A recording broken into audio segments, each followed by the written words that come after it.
Welcome back to Console Crapshoot, where we spin a wheel to play a random video game on original hardware. We are still on our bad streak. It has been 10 episodes now since Carl has picked an above-average game. Alright, we got the PlayStation 2. That's a good sign. There's a lot of good games for the PlayStation 2, but there's a lot of games, period, for the PlayStation 2. We currently have 1,825 games on the wheel. Zatch Bell, Mamodo Fury. Wow, I'm really not a stranger to anime, nor am I an expert, but I have never seen Zatch Bell. I know nothing about it. I've just heard the name. Honestly, when I saw the name Zatch Bell, my brain kind of just went to this guy. So I know last week's episode was actually the Japanese game episode, but I feel like this week's game is even more uniquely Japanese than last week's. Just look at this clip from the show. Touch my hair, berry melon. Touch my hair, berry melon.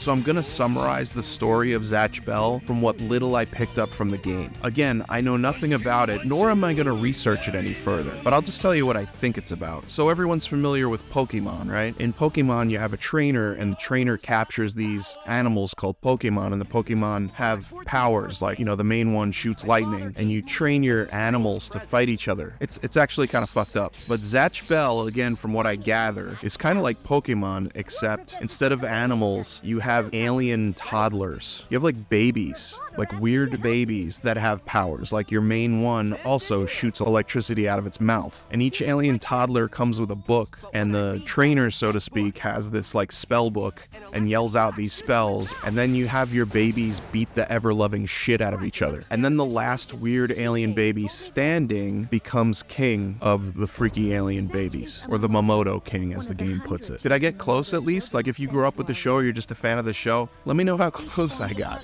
I'm sure there's more to it, but yeah, that's Zatch Bell, from someone who doesn't know anyway. So the game's alright. It took me a little while to get used to the controls. Graphics are pretty decent. I spoke to a friend of mine who grew up on this show and had this game and loved it, so that's cool. Young fans liked it generally. You keep playing these fights, and as you win them, you gain more spells, and there's a lot to unlock in this game. There's lots of characters, there's lots of levels, there's lots of mini games, there's all kinds of things, and there's also characters to unlock in versus mode. There's a lot of content here. You can switch between your human and your Mamodo, your little lightning baby thing. This is where Zatch realizes he's a weird lightning baby that wears a little dress. I support it. Live your best life, Zatch. I like how each enemy you fight in the story mode adds different game mechanics and objectives, so it's not just beating the crap out of each other, regular fights until someone loses. There are those too, but there's more to the story mode than that. That's appreciated. We met this nice little girl Mamodo and had this nice little touching moment with her human right before we murdered her. That was really sweet. And after every fight, you gain experience points or Mamodo points, and you use those to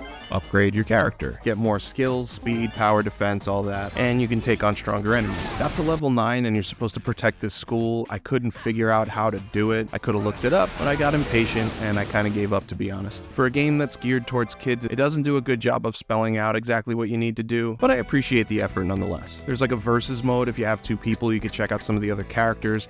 I obviously didn't unlock them all, but I did unlock this weird duck-billed baby thing, and I hate it very much.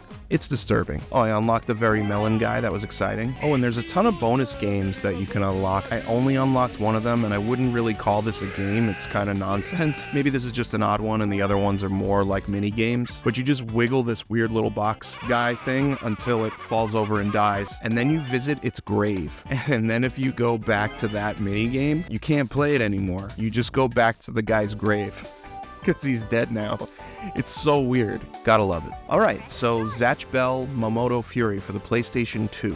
It was good. This game isn't for me, really. I recognize that. But it's still good. It's still well made. I found a lot of faults with it, but there's a ton of content here. So many characters, so many levels, so many story mode fights. I think I was up to the 9th level. I think there's like 21 fights I looked into it. So there's a lot more game than what I saw, to be fair. But I think I can safely say I saw enough of it to get an idea of how good the game is. So I wouldn't say it's great by any means, but it's definitely worth checking out. It's fun, it's weird, it's challenging. I'm gonna give it a 3 out of 5. It is a good game. I don't consider that enough to get us out of our slump. Really looking for a score of a 4 or a 5, but at least it wasn't bad. Just maybe this is a sign of things starting to change for us. I've got a good feeling we're bound to get a great game soon. Looking forward to seeing what Carl picks next time. Hope to see you then.